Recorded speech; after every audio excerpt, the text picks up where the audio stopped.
Look, I'm a third year college student from a tier 3 college in Ghaziabad, and I currently work remotely for a Japanese AI company called Akatsuki AI, Japan.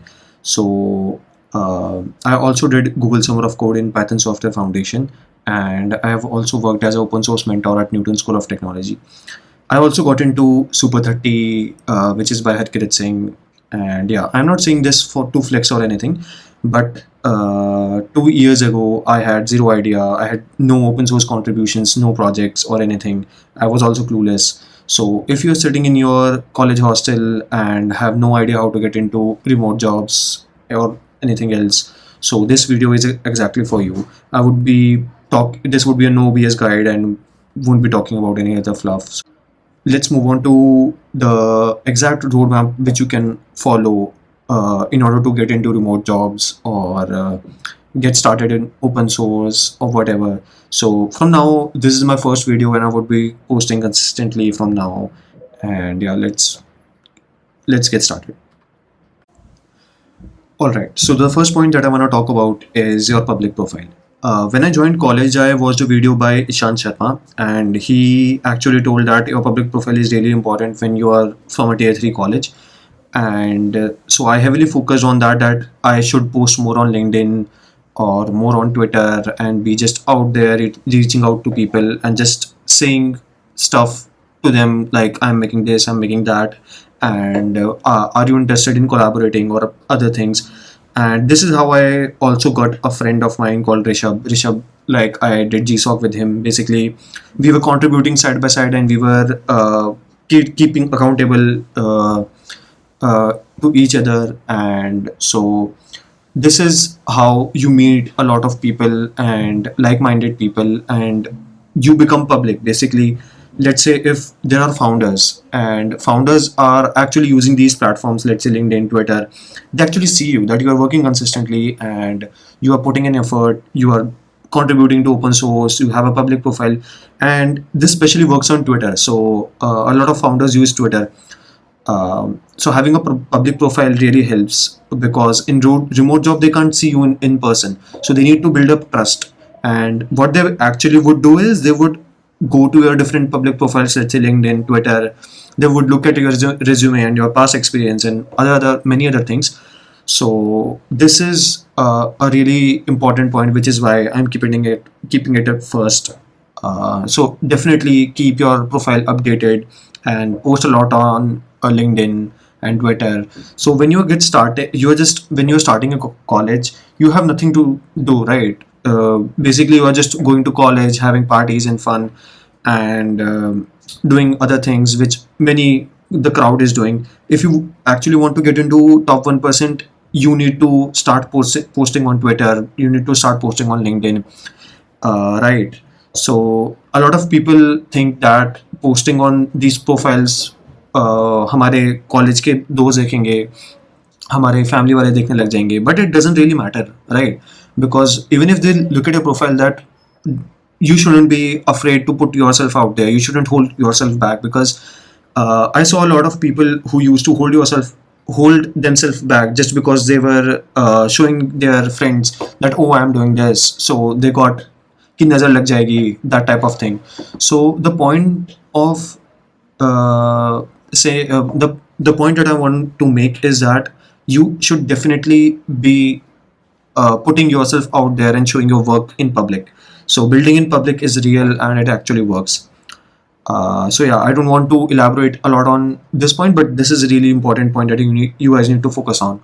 All right, the next point is open source. Open source has been a really big part of my programming journey up until now, and it is going to be later as well.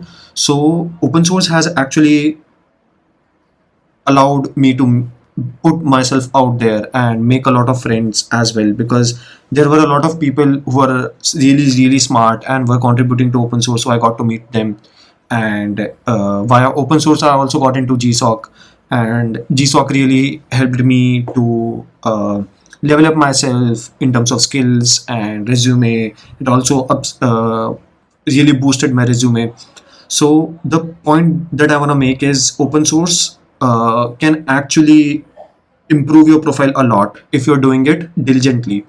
Now the point is, a lot of people start using anti-gravity and other cloud code, or let's say cursor, to just spam PRs in different organizations. That's the worst thing that you can actually do to open source, because if you just sit back and give the work to cursor, or let's say cloud code, you are not actually putting your brain, right? You are not using your muscle, and you're not learning anything from that, right? And ultimately, when the maintainer looks at your AI generated PRs, it's a really turn off for the maintainers to actually close the PRs who doesn't make sense, right? So it's very important for you to get started with open source. You can look at various programs, let's say GSOC or LFX or some other Bitcoin, right? So yeah, definitely open source can actually help you get remote job. And there are many organizations to which you can contribute to. One of them is car.com. Another is anti-work. You can earn a lot of bounties from anti-work as well, and many other open source organizations you will get to know too, that actually hire via open source. And in open source you can actually look at um, organizations from various fields, let's say AI, machine learning, or Web3. So open source is extremely vast and can help you really get a remote job. Now, the third point that I want to make is connections. Now, when you are contributing to open source and posting on LinkedIn, and let's say you are putting yourself out there, you'll definitely make a lot of friends. Let's say for 5 to 6 months, you just go all in on contributing to open source and posting yourself on LinkedIn, Twitter, and yeah. So what you will do is you will make a lot of connections, and these connections can actually help you longer term in either in giving you a referral, or let's say helping you in certain problems in during your career that you might face. See, in this job market, the tech job market is extremely volatile, and a lot of companies are laying off. So it's really important to have connections that you make during your journey, and they would definitely help you longer term. So it's extremely important for you to make good connections. Yeah.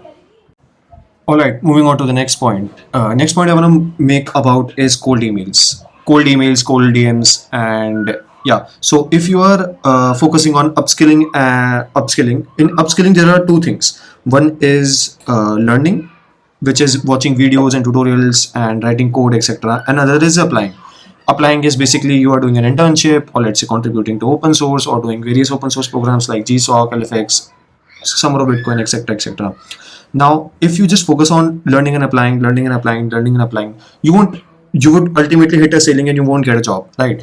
What you need to do is cold email a lot of founders during the day, or cold DM the founders. If you're sending around 50 to 60 cold emails or cold DMs to them, you would definitely land a job, because even if one or two founders reply to your cold email or cold DM, that's a win for you, right? You get an interview, and after that you can use those skills which you got started with, ultimately like the learning and applying thingy, right? So if you do this, basically these two things, one is learning and applying, and the second thing is cold emailing and cold DMing a lot of founders or CEOs of the company or CTOs of the company, then you can actually get a pretty good chance of getting a remote job, or just landing your next internship.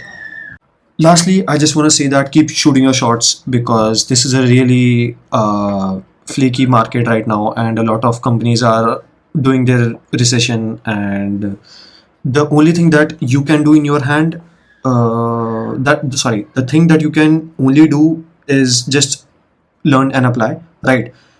It's the job market is not in your hands, and you cannot fear about the things like how would be the tech job market in after 5 to 6 years. You don't need to worry about that, right? You just need to focus on learning and applying for the next 2 years. If you're, let's say, in first year of college, just focus on learn and applying those concepts and contribute more to open source, and just stay consistent, have a proper schedule.